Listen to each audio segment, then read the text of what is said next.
ሰላም ጤና ይስጥልኝ ውድ የሐሴት ስፖርት አድማጮች፣ በዛሬው የስፖርት መረጃችን የዘንድሮው የዓለም ዋንጫ ጨዋታዎች ያልተጠበቁ ውጤቶችን እያስመለከተን በአጓጊነቱ በማራኪነቱና አንዳንዴም በአሳዛኝነቱም ጭምር ቀጥሏል። በዚህም መሰረት ትናንት ሌሊት ፖርቹጋልን ከክሮሻ አገናኝቶ አላፊውንና ወዳቂውን አስመልክቶናል። እነዚህንና የዝውውር ዜናዎችን ጨምሮ ሌሎች አጫጭር ስፖርታዊ መረጃዎችን ይዤ ቀርብ ያለው በስፋት የማስደምጣቸው ይሆናል። አብራችሁ ይቆዩ።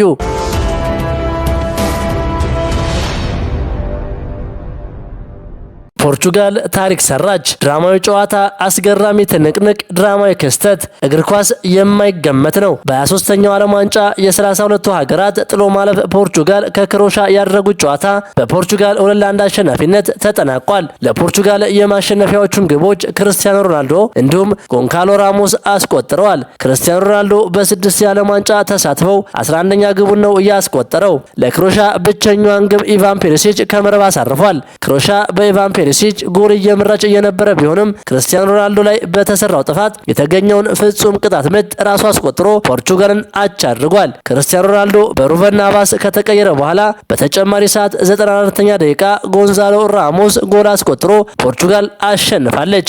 ሮናልዶ 41 ዓመት ከ147 ቀናት በዓለም ዋንጫ ጥሎ ማለፍ ጎል ያስቆጠረ በታሪክ አንጋፋው ተጫዋች ሆኗል። ክርስቲያኖ ሮናልዶ ፖርቹጋል ክሮሻን ባሸነፈችበት ጨዋታ የጨዋታው ኮከብ ተብሎ ተመርጧል።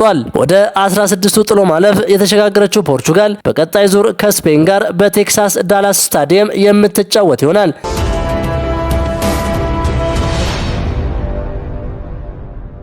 በሌላ ጨዋታ ለዋንጫው ቅድመ ግምት ከተሰጣቸው ብሔራዊ ቡድኖች መካከል አንዷ የሆነችው ስፔን ስትሆን ኦስትሪያን አስተናግዳ 3-0 በሆነ ውጤት በማሸነፍ 16ቱን ተቀላቅላለች። ስፔን ወደ ሩብ ፍጻሜ ለመግባት ከፖርቹጋል ጋር የምትጫወት ይሆናል።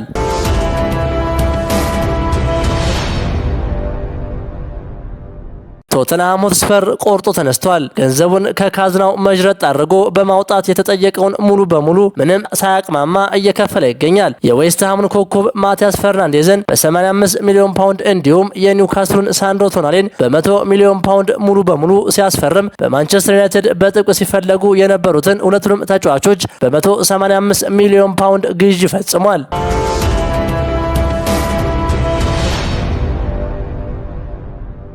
ማንቸስተር ዩናይትድ የብራይተኑን አማካኝ ካርሎስ ባሌባን የማዛወር እቅድ አሁንም እንዳልተወው ተዘግቧል። ዩናይትድ ብራይተን ባለፈው ክረምት የጠየቀው የ100 ሚሊዮን ፓውንድ ዝውውሩን ያገደው ሲሆን በገበያው ላይ አሁንም የጠየቁትን ዋጋ በከፍተኛ ሁኔታ ዝቅ ለማድረግ አለመፈለጋቸው ለዩናይትድ ፈተና ሆኗል።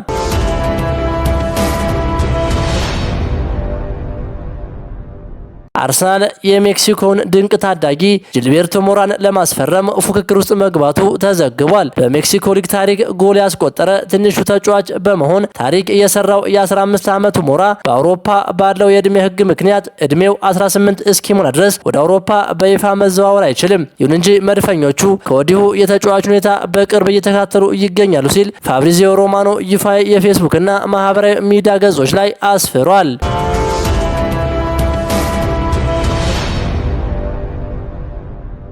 ማንቸስተር ዩናይትድ እና ቼልሲ የስፖርቲንግ ሊዝበኑን የግራ መስመር ተከላካይ ማክሲ አራውሆ ለማስፈረም እንቅስቃሴ ጀምረዋል። ማንቸስተር ዩናይትድ ከስፖርቲንግ ሊዝበን ጋር ንግግር ያደረገ ሲሆን የተጫዋቹ የውል ማፍረሻ 70 ሚሊዮን ፓውንድ ቢሆንም ዩናይትድ 35 ሚሊዮን ዩሮ ቋሚና 5 ሚሊዮን ዩሮ ተጨማሪ ሂሳብ ለማቅረብ ተዘጋጅቷል።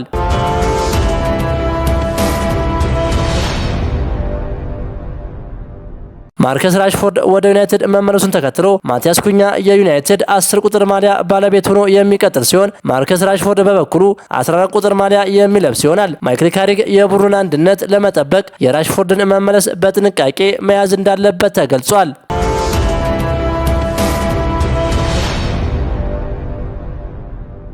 ቶተንሃም ከማንቸስተር ሲቲ ብራዚላዊው ሳቪኒዮ ለማስፈረም የዝውውር ጥያቄ አቅርቧል። ከሳንድሮ ቶናሊና ከማቲያስ ፈርናንዴዝ ዝውውር በኋላ ይህን ዝውውር ለማጠናቀቅ በብርቱ እየሰራ ነው። ሁለቱ ክለቦች ከ45 ሚሊዮን ፓውንድ እስከ 52 ሚሊዮን ፓውንድ የዝውውር ክፍያ ላይ እየተደራደሩ ሲሆን ከተጫዋቹ ጋር እስከ 2031 ድረስ ተስማምተዋል። ሳቪኒዮ ቦነስን ጨምሮ በዓመት ወደ 6 ሚሊዮን ፓውንድ የሚያገኝ ውል እንደሚፈርም ተነግሯል።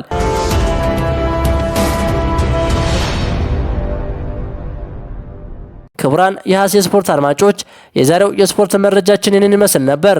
ሐሳባችሁን በኮሜንት አጋሩኝ። ለሌሎችም እንዲደርስ ሼር አድርጉት። ቸር ተመኘን።